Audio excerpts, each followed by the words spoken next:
Hello, everyone. Are you ready? Andrew was born ready, so we should be good. Andrew, what are we doing I'm never today? ready. What? Don't say I'm born ready. I'm never ready. Still posting up on Twitter that we're doing this. Okay, you carry on posting. I will let people know what we're up to. So today, we're actually going to look at the open source pull requests we've had on our gaming platform. I think most of them are from Jesus, who comes to the quiz on a Friday. And quite a few days ago, he submitted some pull requests, and we've been really bad. So, Jesus, if you're watching, I'm really sorry we haven't reviewed it yet. Yeah, a week ago. Wow. Even like 9 days ago. Andrew, you're fired. He's been too busy enjoying the sun. I think the project manager hasn't been giving me a nudge enough to have a look. Oh, I chase Andrew all the time. I don't know. So yeah, we're gonna look at these pull requests and maybe create some of our own. And you people watching, if you want to create some too, then you're more than welcome to also. So we should probably start at the oldest one. But Andrew can give us a recap on what the gaming platform is, what technologies we've used, and I can drive. But if you're still writing that social media, I can start filling people in.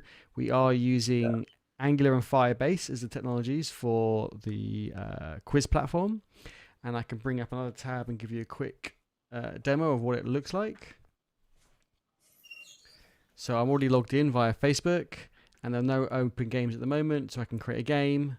And I can create one for Friday, right, Andrew? We can create one ahead for Friday. So Yeah, go let's ahead. Let's get Friday's quiz set up. tech quiz. We might rename this later on, but it will be Be 27. 26th, right? 20.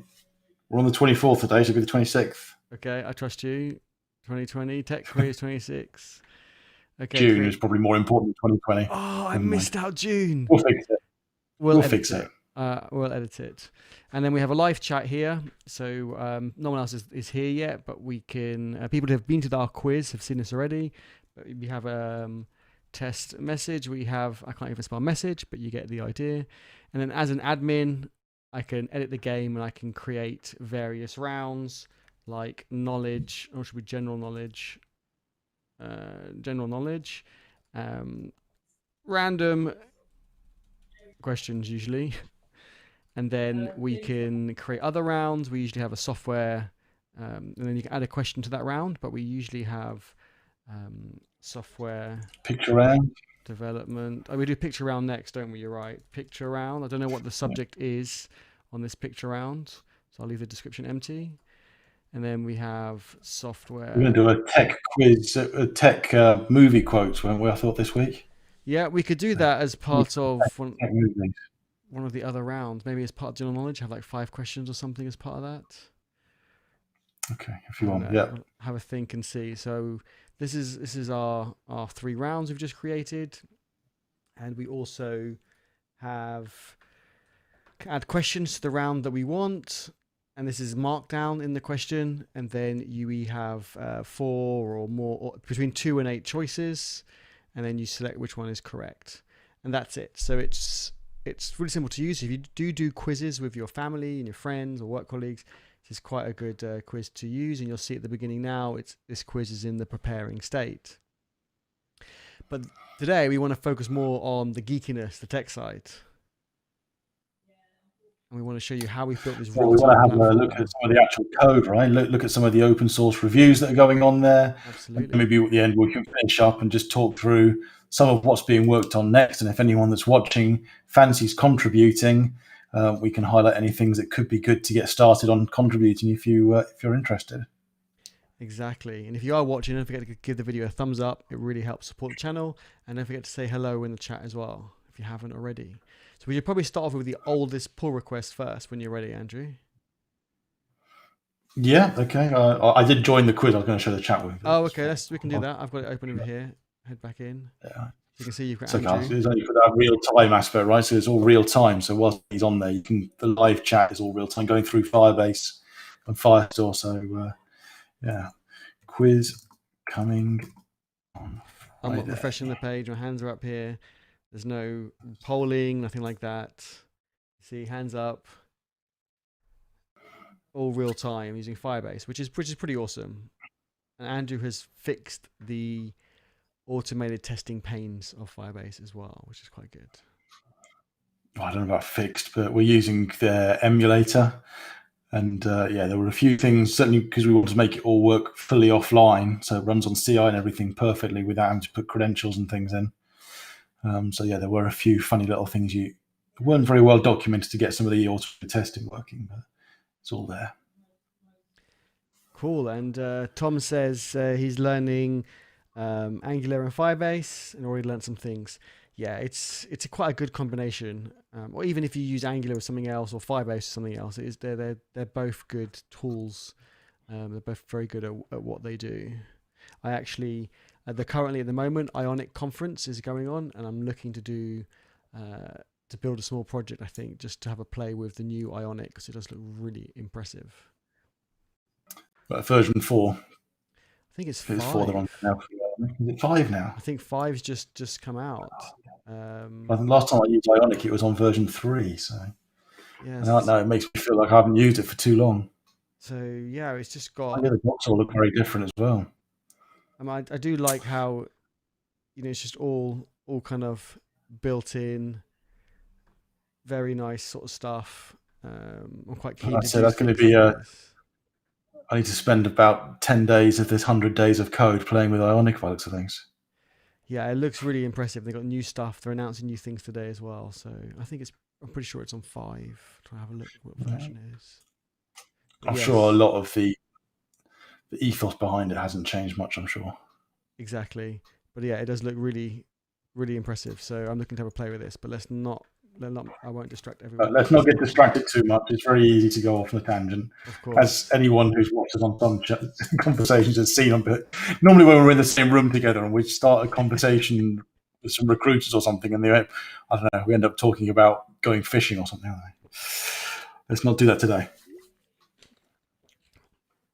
No, let's get these 4 pull requests reviewed and merged. Sorry? I said, how was the golf this morning? Yeah. No, I didn't ask purposely. Right, the oldest pull request from Jesus is 9 days ago. Field picture question. And I think you had a look at this. It might be a bit. I did glance over it. I think it's okay. I mean, there's a few comments that have gone in there, so have a read down. I mean, we've been quite hands off on these pull requests so far, but Stephen has been involved. Is Stephen trying to make me look bad? Conditional show a text field or text area appropriate label type of question. Right. Okay. And there is an issue created. Let's have a quick look at the issue. Yeah. So right now the situation is there's 2 question types. We've got a text question, picture question, but when you change between the 2, they both give you a text area that you can write multi-line text into. So I can show that as well. The long-term goal will be that we keep that text field, but when you pick picture, we want to add an additional field that is an image link that you can provide. You need to validate that it's a link that's been added into that field. So I think what Jesus has done is just literally change the field from a text area 1 to a single line, which is fine for the moment. It's an improvement, but I don't think it gives us a second field. Or obviously, have a look. I'm looking. There's a bit of a block of text going on there. So it's got an if statement in. So depending on the question type, it goes between them. That's probably okay whilst we've only got 2, but chances are we're going to add a few more question types in the future. So that should probably be a switch. Again, looking at it face value, what we do today, and if is okay because only 2 choices to go between. But yeah, later on, we'll probably want to change that to a switch. And otherwise, in that if statement, it's giving you the 2 different options, right? So the default being, I said the default. Yeah, I suppose it's the default. Because you've got the image being the if, right? So the default would be it's a text input, which gives you a type of text area. Again, you could argue all he needed to do was on the type, because that type is an input on the branding project or the branding part of it. You could have changed that to be a square brackets around the text area, around the type, and just had inside there, if type is whatever, change it between text or text area. So there's a couple of ways it could have been done. You could argue that because you've got the different description in there as well for that, Actually, the brand label, you shouldn't really be using the brand label. You can pass a label, like the one below does on line 18.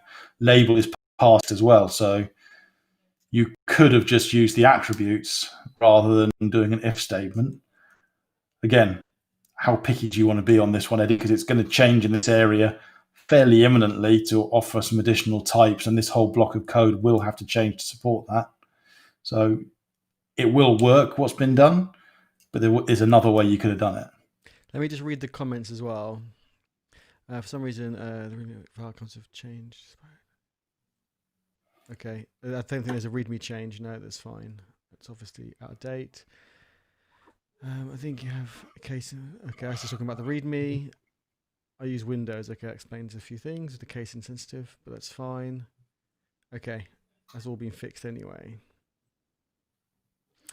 Yes, I liked your idea of just changing the type, but you're right that then this one does have a description. Yeah, so he's used the brand label. So the brand label was built not really to be used in conjunction with the inputs themselves, because the inputs support a label attribute that correctly formats it to go with an input.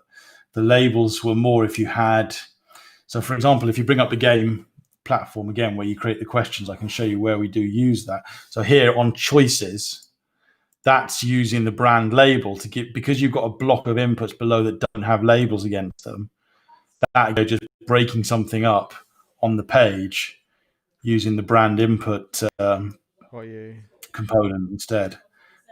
Sorry, the brand label component. So it was just a way of breaking up a form, and maybe the name of it, calling it label, makes it a little confusing because it wasn't really the goal. Because again, on what he's written there, he didn't need that brand label. So you could have done it without that line completely and just taken that description. Wow. He's using it twice, right? If you look at it, so you've got brand label, image URL, and description. Image should include text. So he is using the two lines that it puts out. I didn't think it did it quite that way, but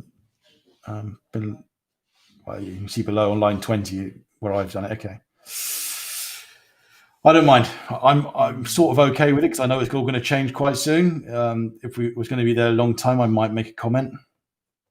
Oh, is it going to the wrong branch, by the way? It needs to go to develop, doesn't it? Do we have a develop branch? I can't remember. No, we don't have a develop branch. We push everything straight to master. Okay. That's fine then. Currently, anyway. One day you might want to consider another one. That's fine. So, yeah, and there's 3 spaces here, but it's not a massive deal. If it's going to change imminently, then there's no point getting hung up on it, because then when you add more types, then you can put a switch. Yeah, that's what I'm thinking. Is I know that it's something I may even do some work on tomorrow, because if we want to try and do some little video clips or something, I don't know, for that picture round, which won't be a picture round, become a media round then. Yeah, I'm just going to have a look at it in one go now, because with it split over multiple lines made it a bit trickier. Let's have a look.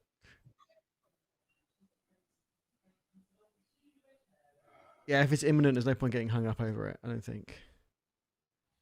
Yeah, what's there looks to me like it will work fine. You can see he's made use. So for those that are learning a bit of Angular, you've got the ngIf, which is a structural directive defined by that star. So if that was false, that entire span gets removed from the DOM, which is what a structural directive does. It takes things in or out of the DOM. But you could also do this else. So rather than, you could have had another span there that's had an if not equal image, for example. But if you use else, you can provide one of these ng templates on line 18, which defines an in page or in HTML variable, I guess, that will turn that template off and on.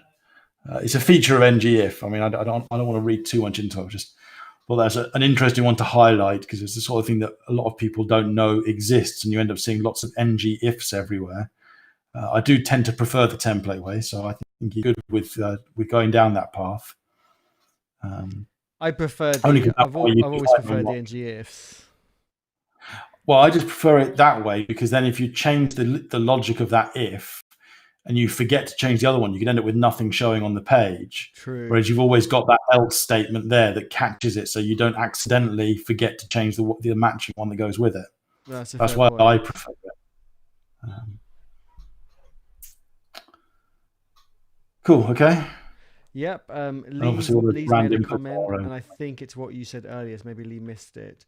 It feels like the question type could be used as a key to pick the template for the particular question structure. Yeah, you could go that further, but also you could just change this. do you want to do an edit in line? If you do the plus, just show what we mean by that. So we don't have to just commit this, just to show. Just if you hit plus, I mean, you could do it as a suggestion if you really want to, but yeah, you could put square brackets around type, just to show what it would be like otherwise. So you're going to fix the whole thing. And then, inside text. Now, I would probably, if you're going to do this, have some sort of method perhaps you call back rather than writing all of that in there. But you could write it all in there, go for it. You'd probably need a ternary in there then as well, because image wouldn't be a valid type. Oh, that's true. So you still need to have the equals with a ternary, which is why I probably wouldn't put it all in because I don't like ternaries in templates. Yeah, no, I agree. If it's equal to image, then you're saying it's going to be... Then it would be text. Otherwise, it would be text area, yeah. Text area. Diraj has joined as well. Hey, Diraj, long time. Good to see you here. How are things going? Yeah, so you could do it that way, I suppose, and you could reduce the code that way. Yeah, but again, I don't like the ternary in the template. I agree. It doesn't look very nice. Yeah, I would put that somewhere else, and it would be a bigger change to tidy that up. Again, when we move to the switch, there would probably be different components anyway. We possibly wouldn't be using an input component there. So that's why I'm saying happy with it. There are comments. We can always point Jesus to watch the little bit of clip from this video if he wants to list those comments. We can put some suggestions in. Yeah, just put a link to the YouTube video. It's not going to watch the whole lot. Watch this point. What are we up to? We're to how many use the form type as the input type. For example, I shouldn't have lost that code now. For a bit stupid. Form type attribute, you might want to say there, just so that it's clear that it's the form type attribute. Form type attribute.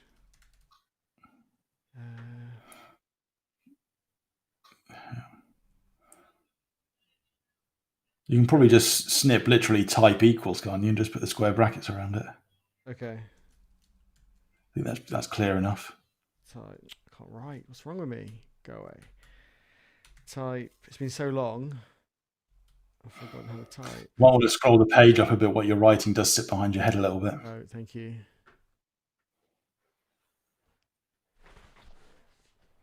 I don't want to put the whole thing in, but yeah, we could, I suppose. Do I want to put the whole thing in? You could do a pseudo codey type thing in there if you wanted. I'm sure. I suppose. Just say ID equals. I don't want to do it, or just a variable, just as a variable equals. Get type or something like that. I don't know. Is that too pseudo? Too pseudo-y? Yeah. If you wanted to ask more questions, we can say. Yeah.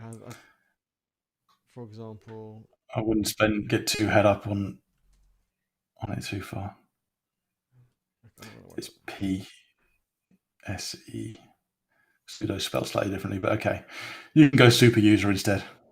How is it spelled? PSEU. Oh yes, of course.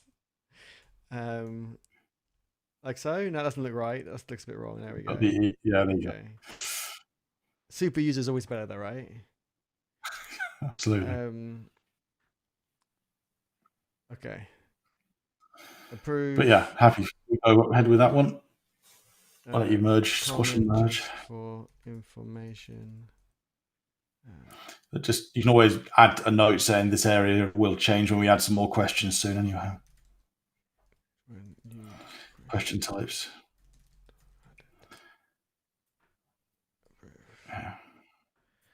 Okay. So we need to squash this and merge it, right? Yeah, squash and merge because there's lots of little Lots of commits there as he's been working through it, which is fine. But just keep the history tidy. What's the? That's probably. And it's number 815. And then I'm going to edit I've stopped putting those in now because it's not really a standard to need it. What, put the number in at the Yeah, end? as long as you've got the yeah, as long as you got that in there. Okay. Squash and merge. Oh, I want that. You don't want me to put the 15 in then? I'm not putting the 15. I'm sometimes leaving the PR number that gets put in, which is in brackets, isn't it? So 40, brackets 59, 49 it would be, if you want to leave it in. Goes inside the little round brackets, though, I think is Yeah, how I don't GitHub think that does it. helps so much because you want to tie it. I suppose it does tie issue numbers and pull requests share the same number, so it does tie back to it. Yeah. As long as you're closing the issue as well and referencing the issue, you can figure your way through it all. And then do you keep this in the description as well? Well, if it's relevant, you can remove any irrelevant ones if you want to keep it really tidy. I don't know. Because things like remove read lowercase, you could argue that's not really that needed to be said. Again, you've got some duplicate there. Up to you if you tidy it up or not.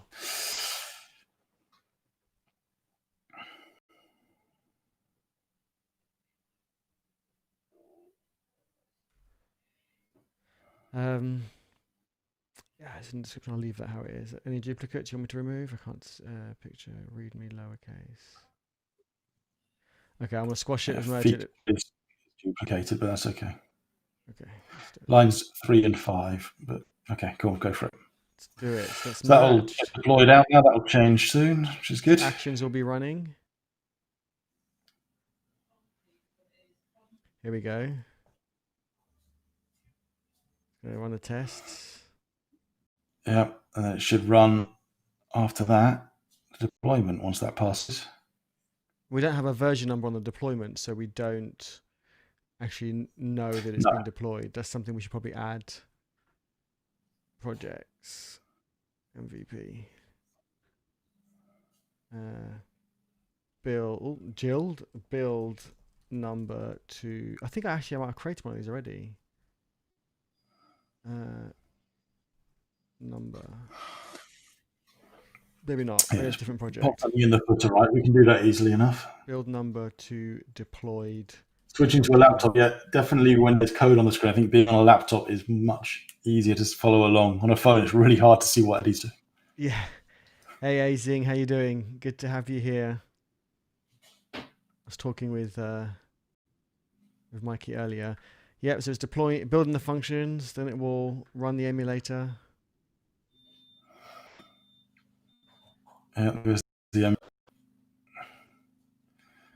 so that's just Firebase provides a little emulator that includes Firestore. It even includes some hosting stuff as well, but we're not using the hosting. But even though it boots it up, so it looks in your project and goes, "What are you using? Oh, you're using hosting. You're using Firestore."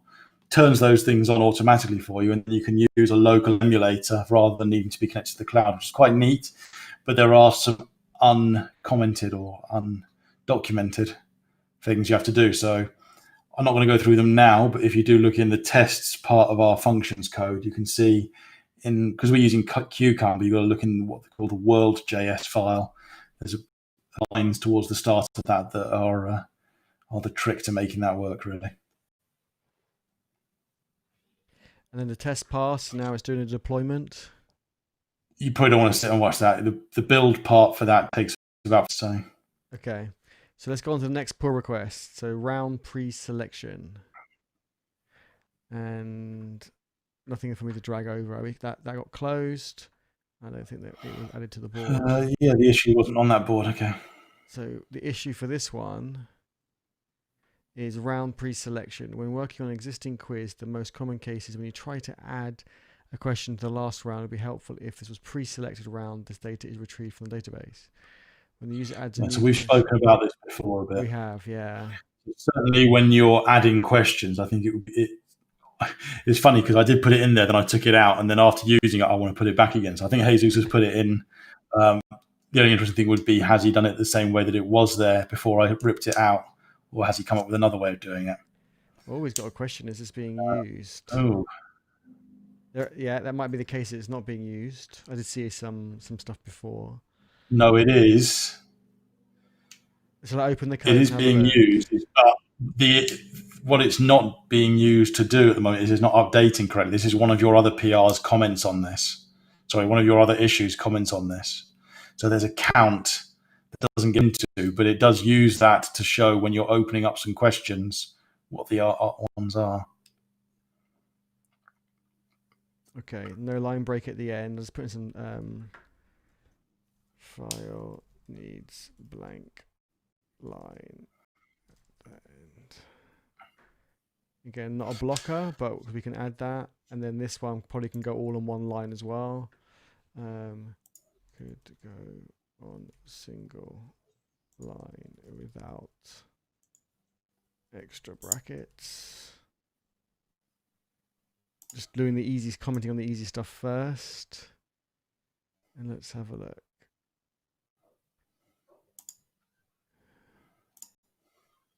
Length, round number.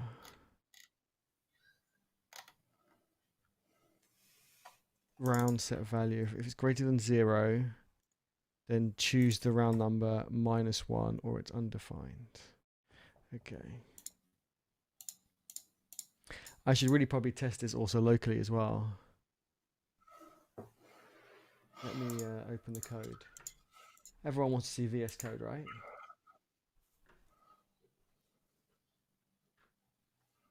Just bring it over the screen here. Yeah, you'll get away with taking that public questions thing out for the moment, I suppose. Only because of the other bug that's associated, but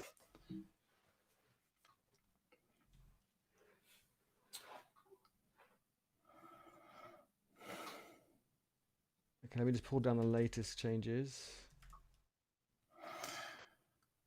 Oh, that's an interesting one on line 52. What effect's that going to have? Well, I know what effects it's going to have, but is that something we want?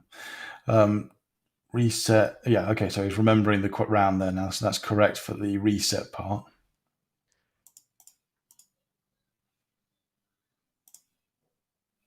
Should go full screen. Let's see some code, people.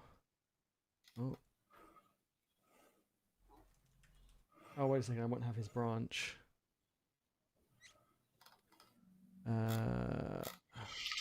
Yeah, I'm not sure if I'm comfortable with that line 52 or not.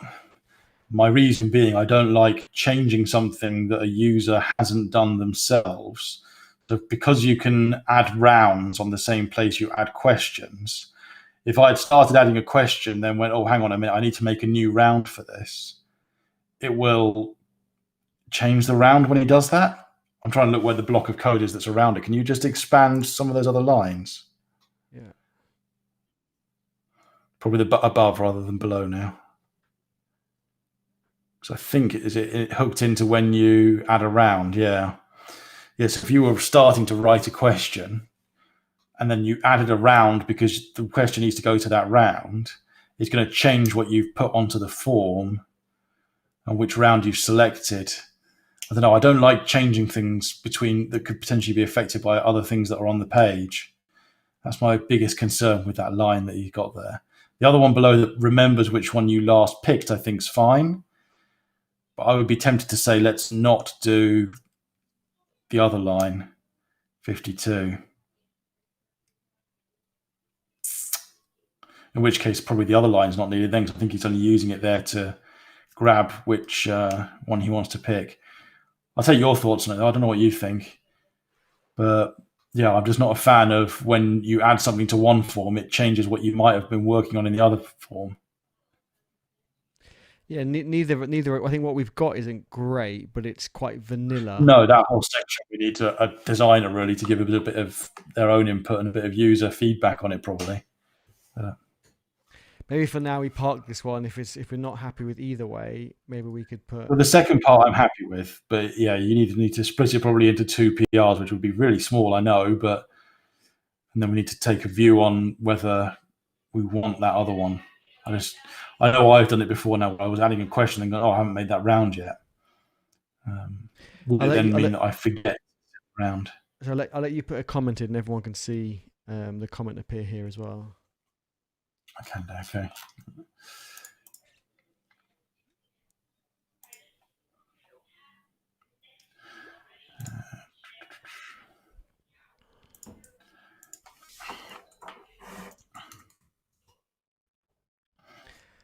We'll see Andrew's comment appear.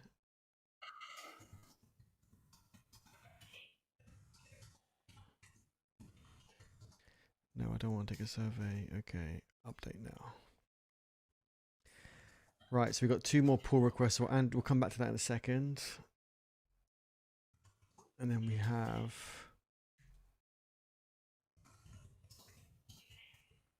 two more pull requests. Question numbers overview. This might now conflict. I remember Andrew has made change. Oh no, this is a bit on the right. This is okay. This won't conflict. Okay.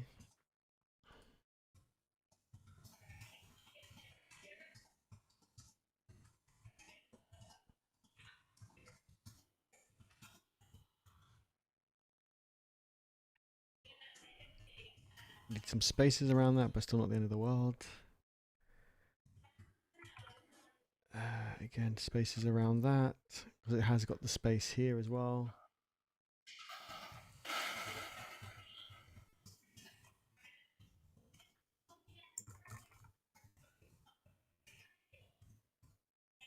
Question queue number.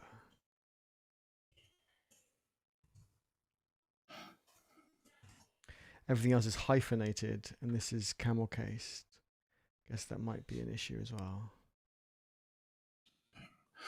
Okay, I've added that bit in. I'll put a general note on the conversation.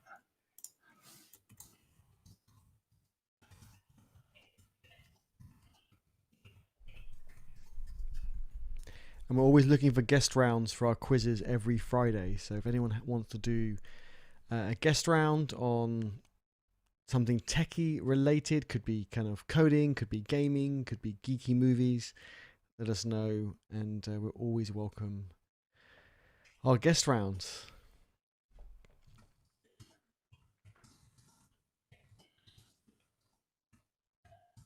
Who do we still have here? Everyone write hey in the chat to see if you're still here. Don't forget to give the video a thumbs up. It really helps support the channel. So we've got a few pull requests to do. Still to go through, a couple still to go through. I haven't PR. I don't know if there's anything else you wanted to comment against. Or you want not on the next one. Yeah. Okay, you're on to the next PR. Cool. Yeah, I've kind of jumped ahead. That's fine. Yeah, queue number. We wouldn't normally write a variable like that with the.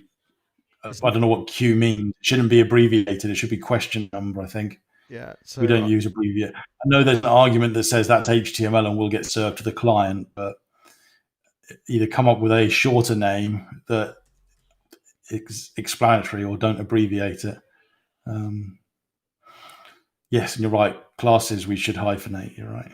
We don't camel case them. And also, yeah, against the I, did you highlight the I with the curly moustache faces? We always space around the content of that. Yeah, I put spaces around that as well. And just a little bit of coding standardsy stuff there, which we should probably look to see if Prettier or something can help us with that. Any of that? Yeah, class name to be hyphenated, and spaces around braces. Yeah, mostly because actually, if you look at the second bit of braces he's done there with the slice, when you have a more complicated thing going on inside, it's harder to read if you don't put those spaces, I find. So it's a readability thing, mostly that. Yeah, definitely for better readability, absolutely. You could even argue, I think we normally put spaces around arithmetic operators as well. So it probably should be I space plus space 1. Okay. Normally we do. That's true, actually. Oh, why does it keep making capitals? It's a lower. Because it thinks you're writing I as in me. computers for you, trying to guess everything these Too days. smart, exactly. A I guess number he's of told times that it's from. given me typos. Sorry, say that again. A number of times I've had typos. Yeah, Or it thinks they're typos and tries to correct them because it doesn't know that word. Because for some reason, as people that work in IT, we make up a lot of words. it's true. So,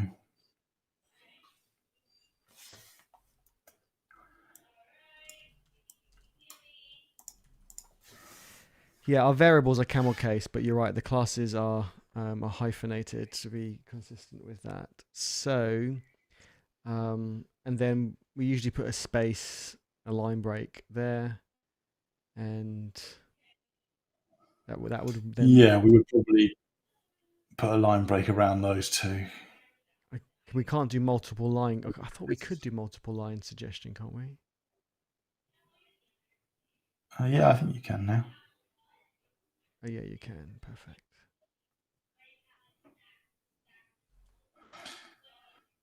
And this would be question number. Nice feature on GitHub. Yeah, it's good. Whoever comes along can just accept those, but they get to see it first so they know what it is for the future. Because Exactly. we could easily go in and fix it. I mean, normally, whenever I'm doing pull request reviews for a team or whatever, I'll do things like this. But if for some reason that person's busy with something else, after sort of 24 hours, I'll normally accept them all myself and merge things in because people are busy and you don't want to distract them too much. They have an opportunity to see and they can always go back and look at it later if they need to as well that way. Absolutely. So you get 1, 2, 3. I don't know if you want to put like a dot or a hyphen after it or something. I know it's a different color. Well, there's a general thing about that display, isn't there? It's still How about was it making done again? little Go back to improvements, that right? code because you don't need to do anything in the code. You can do that purely with CSS, like I've been doing elsewhere, I remember. using the CSS counters. I remember you doing that before, yeah, with the CSS counters. Yes. I mean, there's not much to it in either sense, but you could do it with a CSS counter as well. Alternatively, you can leave that as a general note. You said that alternatively, you could use a CSS counter for this. Let's have a quick. Can we come up with a quick example? You could go to the W3C docs with it, perhaps. Just look up counter hyphen increment, I think it is.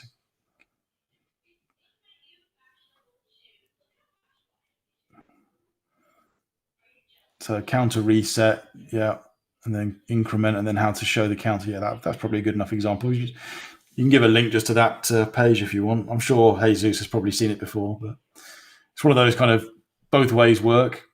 I tend to try and go down the CSS only solution when there is one. But Could also use CSS increment.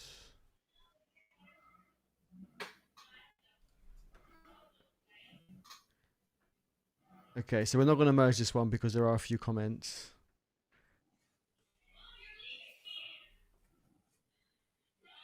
Okay, so we'll come back to this one later. Oh, what was the other one? Update round. Update round when question added. Okay. When a question is added, the round details are updated. If I remember what issue this was. Is this the bit on the right hand side? Whereas if add a question, this number doesn't get updated. It could be, yeah, that number doesn't move. So this was the other bug I was mentioning, that there is something in that area.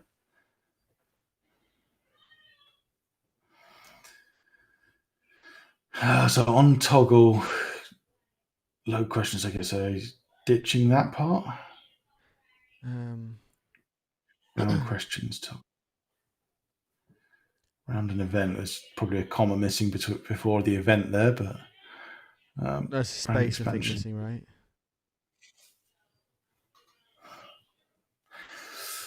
Making use of an in HTML variable there with dollar expansion. I try to avoid those as much as possible. I don't know whether that's good or bad, but see what he's using it for first. He's grabbing it here. Query list. Yeah, so he's using it to get the list of components.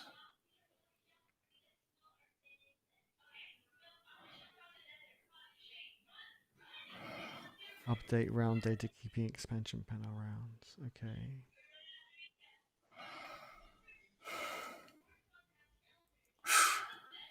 Okay. Yeah, Jesus has spent too much time in other languages using the I's and all the rest of it there. It's a very, I hate to say it, a very .NET thing to do, isn't it? Using I's on there. For the record, everyone watching, that was Andrew. I'm pointing that way to Andrew. I didn't say anything. I love .NET. Yeah, I know. You love it so much, you talk about it all the time. Exactly. So where it's not collapsed. Again, the I don't like this. The ES6 arrow function there. We tend to put brackets around those, even when there's a single variable. It's one of those funny ones you don't need to, but we just like. It's one of the, what do they say? Consistent. Consistency over convention. Yeah.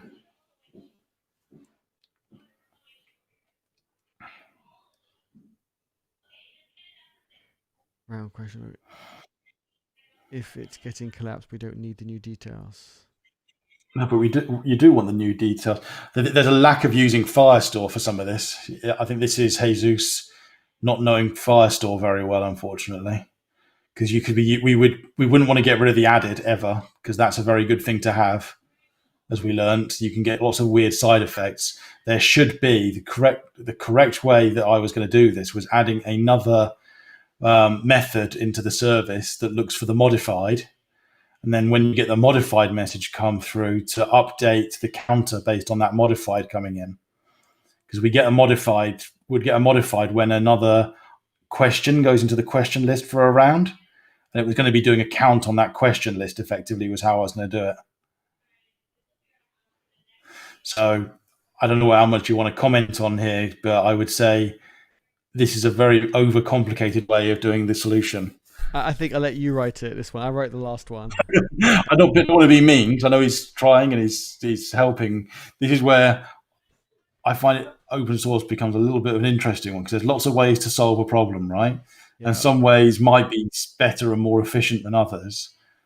But because we're using Firestore and all the real-time stuff, we really want to hook in and use as much of that as you can versus loading yourself up with code, because one of the great things about real-time stuff and the way the data gets managed is you can really reduce the amount of code you need to put in your logic there, because you know it's got it added. You get the event from the database, and you can just hook into that event from the database, whereas snapshot changes and so forth, they give you too much. State changes is the right thing to be used. We definitely don't want to change that. I mean, what he's written probably works. I've not seen it, and I'd want to probably check this out and try it. You can check it out and give it a try. But there's quite a few comments to make, and I think using the change detectors and the template variables are overkill for what's wanted. What I want to know by looking at this, and maybe you've spotted it already, is there anything else he's doing in here that he's adding any additional functionality beyond trying to get the count in?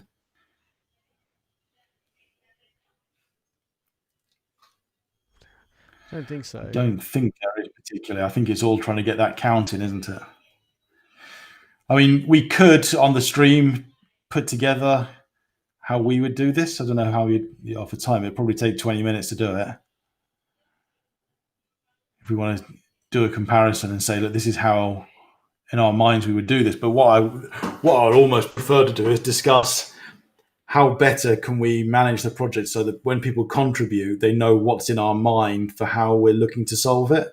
Because when we spoke about this and you said, oh, it'd be good, there's a bug there. I said, yeah, I know about the bug. I already knew how I wanted to implement it. It's just, it wasn't a priority for me. There were other things to work on first. And the numbers there didn't bother me for the moment. But I never commented to say this is the way I would do it, with hooking into that modified event and then just looking at the length of the question list was all it was going to be. Oh, Jesus is on the stream. Yes, awesome. I think just the counter. Okay, so what else is in there? Not just what do we? This is where the abbreviations is getting me maybe. I should So there's we some should stuff. get Jesus onto the stream and he can talk us through it. Yeah. Okay, so we start at the top. I was scrolling quite fast, so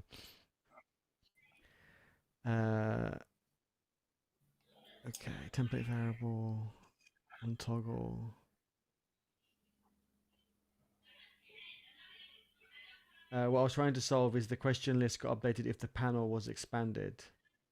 Ah, okay, yes. Oh, okay. So it's already open. Okay, yeah. Yeah, okay, so it was if this is open, right, and we add And a you add another question. question. Okay. Yeah, I was going to say I'm not. I was looking for where the counter was in there. So Update. So you still get the added event. So the added event's probably correct for when one gets added. There's a question around, was the reason for trying to drop the added because if you were to edit something, there's no edit feature yet anyway. But that's again where modified would come in.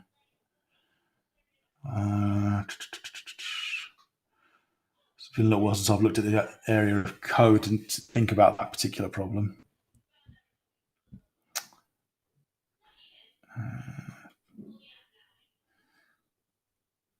Actually, add a question. Because what are we storing at the moment? What gets stored when it updates the rounds? So we got this rounds. What's been added? I'm going to have a quick look at the pull request on my own screen whilst you're scrolling in different places. Yeah, no worries.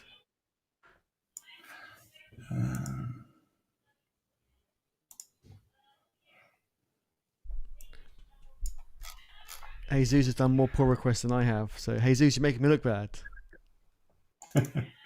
Yes, yeah. Question form reset. Yeah, so that one's. Hang on, my update round on question added. Okay, I might be in the wrong one. Which one are you? Oh, it is this one. Yeah, it's the most recent one, 54. Yeah, I think he may have one of his changes from his other PR in this PR as well. If you scroll down a bit. So I saw that and then thought I had the wrong one open. But if you scroll down, keep scrolling. Keep going. There you go. 1144. Yeah, but that reset. But there's also that was in his other PR. But I think there's another bit as well added into it. 145. We merged one. Yeah, we haven't merged that question yet because that has the two parts to it where I'm a little unsure if I want both parts of that behavior or not at the moment. But there's some other comments in there as well too. Jesus wrote a question in the chat for you, by the way. And I'm not sure, but I think this also worked to update the view if the database was modified directly from Firestore. Okay. I want to see if I can go to your branch. Yeah, so that's where the added comes in, right? So added only looks for new entries. If you were editing an entry, then the question that's on the screen currently, and this is where we haven't done any edited stuff yet. So the whole edit feature for a question doesn't exist. Hence, we're not looking at the modified event yet. So I still want to keep that as the added one because we want to have different behavior for modifieds.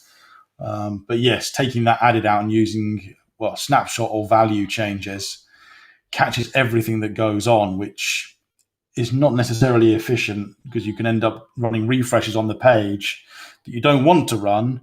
And if you're not handling them properly, you can get weird blinking effects start happening. So that's one of the reasons for using added at the moment. But yes, we do need to do a whole edit capability to edit a question, which will probably involve clicking on one of those questions on the sidebar and updating it, and then the modified flag potentially needing to update stuff. But that's where you could argue, well, no, you would, because we've had this argument ourselves. I've said a couple of times, but we could use the code to just do that. And then you go, but what happens if we're both editing questions at the same time? So yeah, we want to be using Firebase's events as much as possible so you can have multiple people doing things at the same time and everyone gets that update. But yeah, that's okay. yeah, is that having the panel open when you add something? Did you try doing it? I assume it isn't working. But I just thought it was hooking into existing code and should be working. I've not looked that close. Maybe I need to add a question. I've got it running locally at the moment. Yes, I do. I was just about to boot it up. I was just checking minor format fixed, and we're just checking getting out the code locally. Minor format fixed. Yes, I've got the code locally. So if I do npm start, I'm going to need the mvars, aren't I? Let me see. Will that work? CD hosting npm start.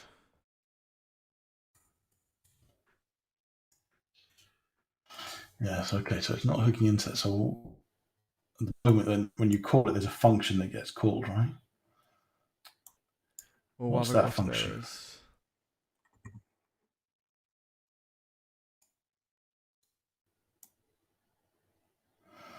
What have I done wrong? I have to look at the project.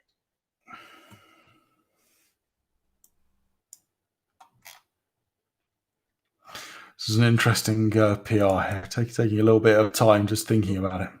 npm install. Yeah, it's got a bit more to it, I suppose.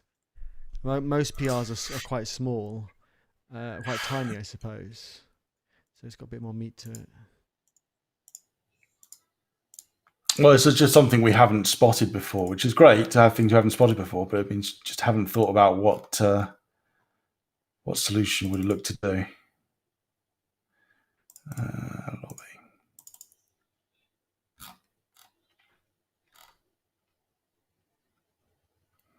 Okay, now hopefully npm start that boots up.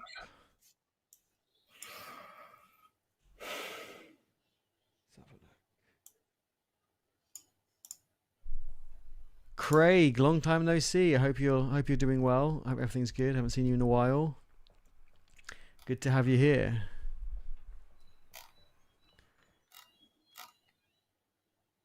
Okay, my iMac is about to take off as I start the project. I think this is what that questions array at the top might have been originally to do with, was to try and store the questions being added, then realized it was a 2D array. So stopped using and didn't remove that line.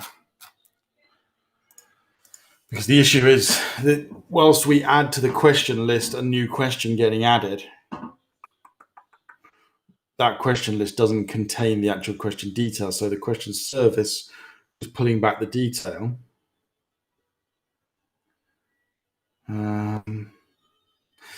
But yeah, that subscribe, because that subscribe should listen to the added events, right? That's what it was doing. Question service find all. Let me try. Looking for the station added. Round one. You are adding a question. So what was Jesus doing? I'm going to have a look at the code again. So create round one. Because what's happening is that you're getting a take one effect occurring in the current load questions because that subscribe completes. So I'm guessing you'd have to move some of that around. But it does look like it does get updated, and the number as well as the list below. So if we do another one, yeah, question 2 appears and the number at the top appears. It does fix the two issues that we had, the number at the top and the list. I know we wanted to do it slightly differently. Okay, yeah, so he's calling to load questions every time. I see, okay. And it's onto the database, potentially. Ooh. And this is where I'm trying to find that fine balance between Firestore as well, with Firestore's charging model. Whilst not many people use the edit, which is why we said, well, let's not worry too much about that. But yeah, I see how it's being done now. It's making calls to load questions from inside here based on what the activities are that you're doing, which wouldn't work if there were two of us doing stuff. So it still doesn't work in that case that you're both adding questions. Let's say we're both adding stuff to general knowledge. We've both got it expanded. Only the person adding it is going to see it still the way it's done. Oh, that's an old one. That one. So we need to hook into that modified event still. Well, not necessarily modified. We need to, because this is an issue with the complete occurring.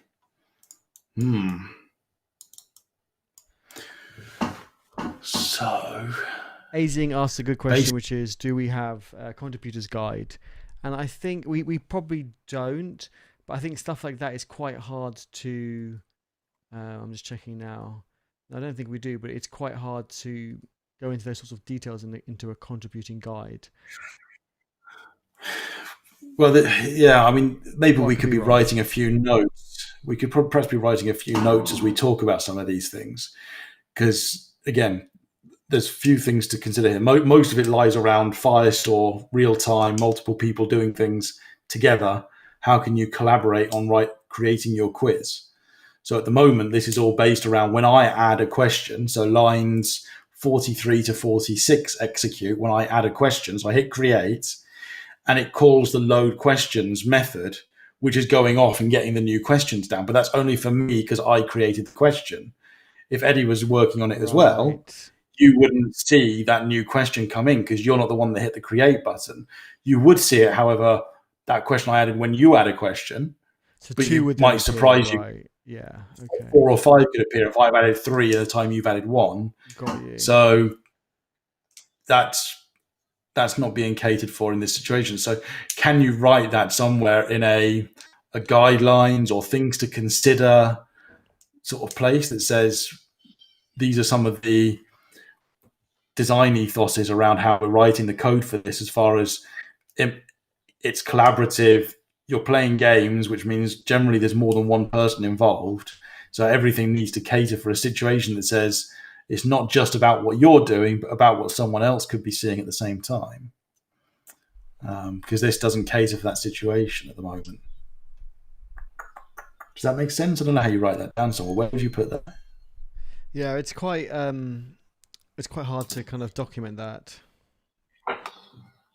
But we've got this video. We've got the documentation, the video documentation. We just need to grab snippets out and trying to put it into words. Maybe we should.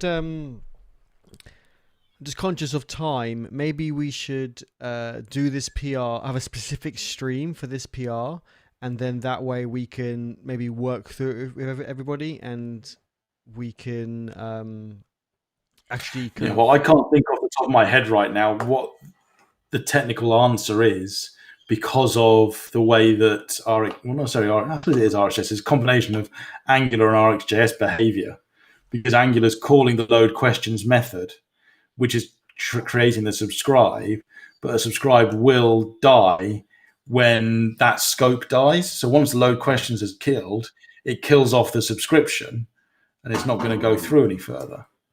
But why do we kill it? Why do we take one? Why don't we just let it stay alive? Well, that's a fair question. I don't know. Need to have a look at that. It could be that maybe that take one is part of the problem. Because if we keep it alive, then it might be that there's a need for the change detector in that situation to be fired off. That might have been why the take one was put there, was to complete it. So the change detector was triggering and updating the page. So it could be that removing the take one. Oh, I think the reason it was there actually was in case I close the active tab. So I've not got one open. Then it wouldn't be activating if I opened a different one, because I could be opening and closing load questions over and over. So you would need a way of capturing that. So we should be storing that value to say this dot, I don't know, question monitor or something equals that to get a hold of the subscriber. When you fire off load questions, it should kill the old one to stop it from listening any longer, and then attach itself to the new one.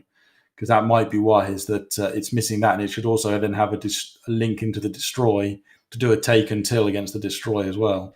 Why can't we just listen to all of them? Because if I sit there opening and closing it all the time, I could sit there, open and close that 20 times, and now I've got 30 listeners going to the database. No, I mean, don't have it so that when you open and close it, it creates a listener. Even when it's closed, because of the numbers here, just always have it listening. Yeah, but they're two different things. This is why I said I haven't yet put enough thinking into it, but they're two different things. The number should be coming from how long the question list is for that round. Yeah. So we need to be hooking into the modified event for the round and updating the size of question list, which could then just give you a count in that top number, which is nice and easy to do. But then the questions themselves come from a sub collection, and that sub collection have anyone that's monitoring to it. So that load questions is calling the sub collection, saying, get me everything that's in there, and then presenting it on the page. So if you've got multiples open, you need to consider, well, do all of them should probably be listening. Should it be more like an accordion? You can only have one open at a time. Probably not. I think it's probably better that you can open them all if you want to. There's a general design thing, as we said already, around this page, was put together fairly quickly, and there may be improvements. It was just kind of what's useful information whilst I'm building the quiz up. And then once we know what that useful information is, we can think about the design again. But I think it is useful to have that quiz overview. I've opened it a few times. Other comments about it might be that perhaps there's not enough that you can read there, because sometimes it's not clear, certainly on picture rounds, what those pictures are. But that might just be a case of we should be showing some little thumbnails in there to help remind us of that. So if you want to do another stream, we can sit there, spend 20 minutes scratching our heads over what's the right way, try a few things out, and then come up with how we might want to do the solution that makes it work for multiple people. I think what Jesus has done is a step in the right direction. It highlights a problem as well, but the execution we might need to just think a little bit further about. Yeah, everyone watching, let us know. Yeah, let us know if you think it's something interesting you'd like us to work on a live stream and to see, and we can all work through it together. I'm sure there's probably like 30 different ways to do this, but it's coming up with one that's efficient on the Firestore, but also reduces code. It's having that balancing act, so we don't try and, I guess, try and benefit from using Firestore, but also not writing too much code and not having too much comms with the database. Yeah, I think Firestore makes things easier once you get your head around it a bit, but there's still a lot of things that confuse you, like these sorts of situations. What's a good way of handling it? Yeah, we are denormalizing, but not perhaps everything. Maybe there's more things we should be denormalizing into the parent, so the round itself, that quiz list that gets built up. Maybe we should be putting some of the text into there, then we don't have to load the sub collection at all. So maybe there's a denormalization problem. Yes, it's already quite raising more, I guess, food for thought. There are so many different ways it can be done. You're right. You could promote some of the summary data or the actual questions themselves. So there is quite a few ways to do it. I think having a dedicated stream on this would be good, and taking people through what there is now. This is one option, and then doing it another way, and saying what other ways which we won't do, but say there are alternative ways that it can be done as well. It's that love-hate relationship with writing software. How many different ways are there to solve the same sort of problem? But does it fit within the general architecture is probably the what I say is my biggest problem with this one. Is it probably doesn't align with that initial architecture of trying to use Firestore for what Firestore does. But it does seem to work. Yes, there's comments I'd make about variable names and things here and there, but other than that, it does seem to do what's wanted if I wasn't worried that Eddie might be writing quiz questions at the same time as me. Yeah, exactly. Exactly. So I think that's probably a good place to kind of end the stream on. We had 4 pull requests. Thank you very much, Jesus. We really appreciate those. And we merged one. This one, just a quick recap. I think I put in some comments. Oh yeah, Andrew put in a comment about this. So this one's parked at the moment, but I don't think the comments were anything major. And then the second one, I think was the numbers. Yeah, just a few small suggestions on the class name. We hyphenate those, and also Andrew's suggestion on the CSS counter increment. But again, nothing major. And then this PR 54 is quite a juicy PR, and it does solve the problem. I did test it out. It does work nicely. But I think we'll have a stream dedicated to this, and we can all work through it together. And I think it will be good to see how we can take it, different ways. Yeah. Awesome. Hey Zeus, I hope that doesn't demotivate you, because it was awesome. I don't want to upset anyone. That's always the thing I hate about this kind of stuff, is you don't want to upset people, but at the same time you want to try and go in the right direction. I want to cause other problems. Let's have a look. I've done this to Eddie for years. Eddie, that's not what I had in mind. I need to write things down more. Oh, it doesn't count it because it hasn't been merged yet. Okay, but I think Jesus, I think you've done more than me. So thank you very much. We appreciate it. No, thank you, Jesus. So you don't thank us. We'll sit here and critique things to the end of earth, I'm sure. But yeah, Eddie's used to my comments, so I don't make too many comments on his PRs these days. Well, I think anyone new gets used to it quite quickly. I think that the first month on a project, everyone gets a little bit of a telling off from me as I try to keep everyone working on the same set of standards. I think it does work long term. I think it's good to try and have a project, at least at a project level, the same set of standards, because between projects, yes, you might have a different set, but we've already kind of set in place the standards that we're using here, and some of the ethos, the architectural ethos. So it's just trying to get anyone that wants to contribute familiar with some of that thinking. So I think the stream way of doing it, I hope, Jesus, as you do more PRs, will align closer, and you'll start getting them just going through with us saying nothing about them. But so apologies for the comments right now, but hopefully they're constructive. As I said, I do hate that kind of initial experience of making these comments, but yeah, as I said, Eddie can testify that long term, I become a much easier person. No, it's good. I always like seeing other people's opinions, even if I don't agree with them. Andrew and me do disagree on stuff, and it's always good to see it, because then I think you make a conscious effort not to.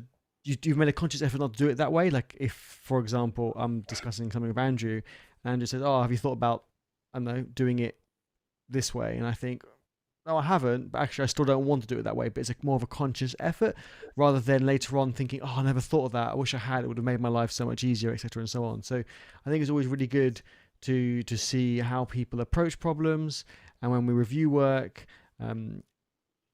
So yeah, and we have 4 pull requests from Jesus, so that's why you got picked on. Don't take it personally. It's all part of the fun. And maybe I'll try, before our next stream, maybe I'll try and put in a pull request, so therefore we can kind of balance it out a little bit, and Andrew can pick on me a bit too. Jesus says they are constructive, so that's good. Cool. Good. Awesome. And everyone else says yes, live stream on the PR and going through it and discussing it would be good. So yeah, we will do that. Yeah, well, I haven't done a great deal this week on some of the things I wanted to do, so I don't know whether we've got time to do a stream tomorrow. I'm trying to think what I'm doing. But I'll certainly be doing some work this evening on this stuff. See if I can even get some PRs in. And we can critique those as well. Yeah, I just wonder whether we can do one tomorrow or not. I don't know. I know we've got some plans to try and do a little bit of a doctor's surgery thing maybe from next week as well, haven't we? We'll see how that goes. Awesome, sounds good. All right, everyone, have a great day, and we will catch you all very soon. Thanks, everyone. Don't forget, thank you for joining us. Source. And don't forget to subscribe if you haven't already. Give the video a thumbs up, and if you haven't subscribed already, don't forget to subscribe to the video and share it with your friends. They might want to, come and laugh at us. Absolutely, that's the main thing. At least the haircuts, anyway. I'm getting closer to Eddie's haircut. Yeah, everybody wants to be like Eddie. At least mine was a mistake. Yours was a conscious decision. That's true. Bye, everyone. Have a great day. We'll catch you soon.